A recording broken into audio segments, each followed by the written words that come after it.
afternoon. Welcome to our weekly press conference here at Johnson Haygood Stadium. This week, the Citadel will face number 14 Mercer on the road at Five Star Stadium in Macon, Georgia on September 21st. The kickoff time is 6 p.m. That will be broadcast on ESPN+. For your questions, we have head coach Maurice Drayton.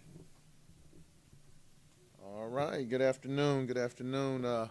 First of all, we want to thank everyone who made it out this weekend, who braved the weather. It ended up being a beautiful day, so thank you for those supporters.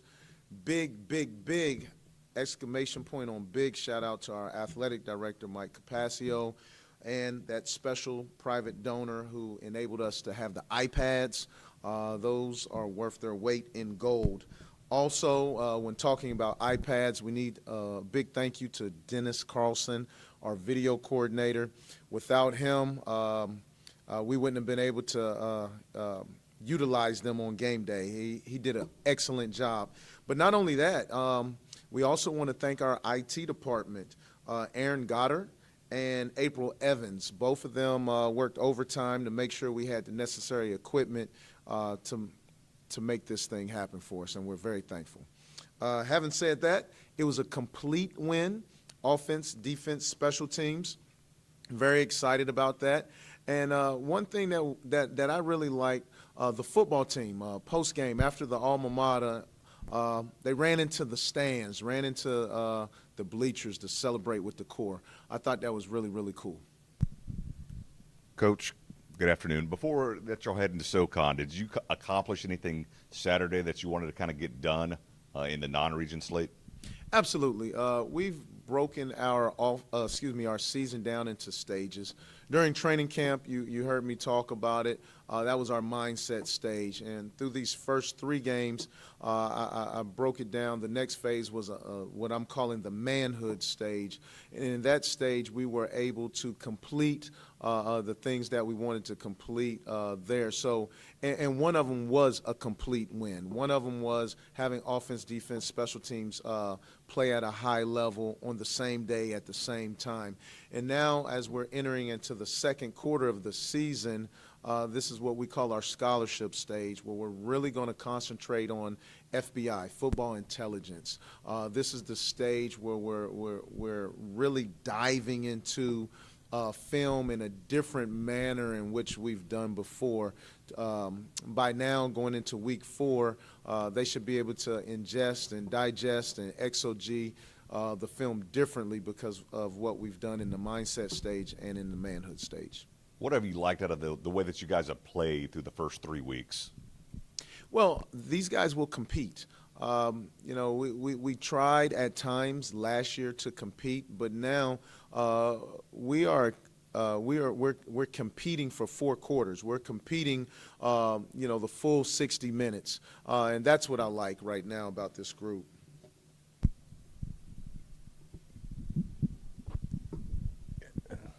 Maurice, can you talk a little bit about the tablets and the iPads and maybe what difference did they make on game day? Yeah, I'll give you one example. When North Greenville was punting early on, we were able to look at how they were punting a certain look versus us.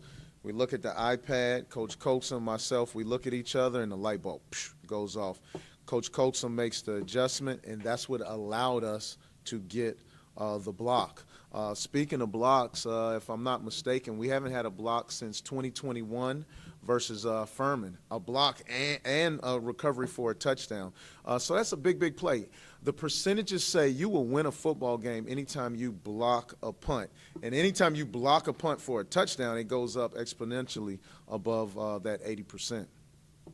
So just to clarify, y'all didn't have anything like this before for the iPads? No, ma'am. Okay. We did not. Gotcha. We did not.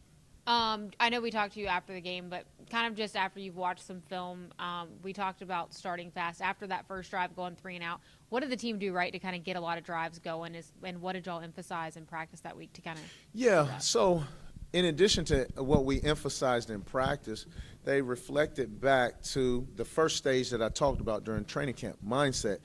For our young men, a lot of what's happening with us starts in between the ears, and I spoke about that earlier. So we just had to reset their focus, talk about the mindset portion of that, and they were able to reset, and we got going. Can you talk to me about your returner, Braylon? Yes, Braylon Knopf. This is unconventional. It's unheard of, in my opinion, to have a knob. And I look at knobs as rookies. And being in the NFL, I've done loads and loads of studies on first-year players in an organization. It doesn't matter whether you're in the pro level, the college level. But this young man is an anomaly. We're very, very lucky to have him. He's special. He's fearless. He's a straight-A student. He does everything right. I think he was made in a lab somewhere. We're just so lucky to have him. Good mother. He just does it right. So very excited to have him. He does have some individual accolades and some stats. I just don't want him to start reading his press clippings yet. So I'm not going to brag on those by stat line.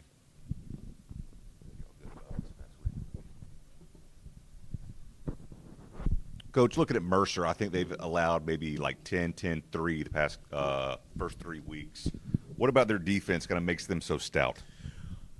Mercer's defense is the real deal. What makes them stout is, let's just take the linebacker position. They have 3 linebackers that are all seniors that have all played together for the last 3 years.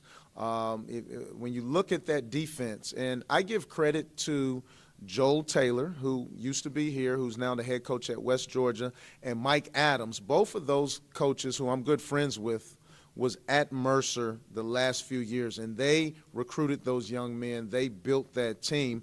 And what this new defensive coordinator, Jamal Brown, has been able to do, he's just picked up where Joel and Mike Adams has left off. This defense is really, really good. You mentioned they've given up 15 points in the last 3 games. Actually, it's 13. It is 15, but 2 of the points was a safety, so that didn't go against them. So this team is solid defensively. They're very aggressive. They're stout. They understand the scheme. They're able to make checks and nuances. They're able to make adjustments based upon what the offense is doing because they've been together for a long time. In watching film, it's more than just seeing what they do on the tape. I'm looking at mannerisms. I'm looking at hand signals. I'm looking at gestures. They don't even have to communicate verbally. They communicate visually, and they're on the same page. And that comes with being together. And that's what we hope to get to one day. 2-1 now. Having success, how do you kind of deal with that with a team, which I know sometimes can be an issue? For a team that hasn't had success, and I mentioned this earlier, we protect them from themselves. Let's reference week 1. We took them to get ice cream when they had general leave. That way they was not downtown, causing a ruckus. Simple things like I keep the press clippers away from them. I'm sorry about your ratings, but I try to keep that away from them. And we keep the main thing the main thing. Once you have a process in place, you lean on your process and you repeat your process daily, weekly, etc. And that always keeps you level. Going back to Mercer, kind of going off that question, I know their run defense, I think they said they allowed Chattanooga lowest yardage on the ground they have in years. How do y'all prepare for that? I mean, not to give away your whole scheme, but how do you feel about throwing the ball more if you have to, kind of making those adjustments? Well, it's assignment football. Once again, the nuances of this defense is based upon a defense that I know. I mentioned and I referenced 2 people earlier. Well, we learned that defense and built that defense together when I was at South Carolina State back in 2000, long time ago, can't remember. 7 and 8, 8 and 9, I can't remember. So each defense has an inherent weakness, and it's important that we're able to find that weakness in the defense and utilize it to our advantage. Kind of assess where JB is right now after 3 games. JB is, I always want more, right? I don't want to. I do believe in giving attaboys and telling people when they do good, but we are in search of perfection. Now, is it possible? Some people say no. So he can be better. He can do better, and we want more. We want more out of him. You mentioned last week Rocky, and Yes. kind of building the belief. How much belief do you think you guys may have built Saturday heading into Mercer? Well, if we're going to stay with the Rocky series, I would say after Rocky beat Clubber Lang in Rocky 3, that's where we are right now as far as belief.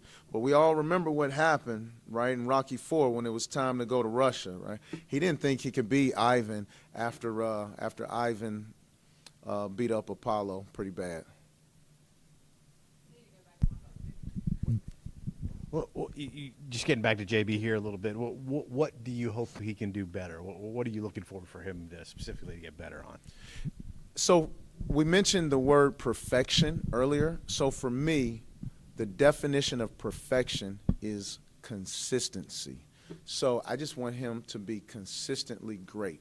The ebbs and flows, that is natural, but if we can keep our ebbs and flows high as possible, I think that's what we're looking for, because our guys feed off of him, and we just got to keep him upright, keep him healthy, keep him moving in the direction that we want. Going off that, not just him, but as an offense as a whole, what would you like to still see them do better? Same thing, I guess. Yeah, I want to run the ball better. I'm a run guy. I would love to run the ball, but at the same time, we will not force anything. We'll take what the offenses give us, but I would love to be able to run the ball, because when you run the ball, you control the clock. You can control the clock. Their offense is not on the field, and they can't score. We talked a lot about Mercer's defense. What about their offense? What kind of problems they present? Yeah, when you look at their offense, I'm going to look at my notes on this one. Presbyterian, they won 63-10. They put up 500 yards of offense. Then they come back against Bethune-Cookman and put up 483 yards of offense and scored 31 points. Chatty's a good team. It's a SoCon team, so they were only able to get 10 points, but their quarterback is a transfer from Jones Community College. Let me tell you, if you don't know anything about Jones Community College and the community colleges in Mississippi, it's the real deal. When I lived in Hattiesburg coaching for Southern Miss, going to those games, yeah, there's some really, really good athletes. He threw for over 1,000 yards last year. He's thrown for 6 TDs in the first 3 games. Then they have a running back that I think is really, really good from that transferred in from Lenore Ryan. He rushed for over 1,500 yards last year, and they have 2 wideouts that I use this analogy all the time. They're so fast. They also double as kick returners. They're so fast when you turn out the light, they're under the sheets before it gets dark. So this offense is loaded with some big play potential, big play people. Going on the road to open SoCon play, just what are you expecting out of the atmosphere there, and how do you prep the guys for your first road SoCon game too? I think the atmosphere will be electric, but I think we're prepared for an atmosphere. The Charleston Southern atmosphere was electric. It was really good. South Carolina State, it was good. Back when we go back and we look at the numbers, it may have been 55%, 45% South Carolina State versus Citadel fans, if we're honest. So we're prepared for the atmosphere. Along with the iPads, has there been any mention, or are y'all allowed to get the inset or the in-helmet communication? Not at our level. That is going to be the FBS level. For us, we're just relegated to the iPads, and once again, it has made all the difference. We're very, very thankful. Coach, we're thankful for you.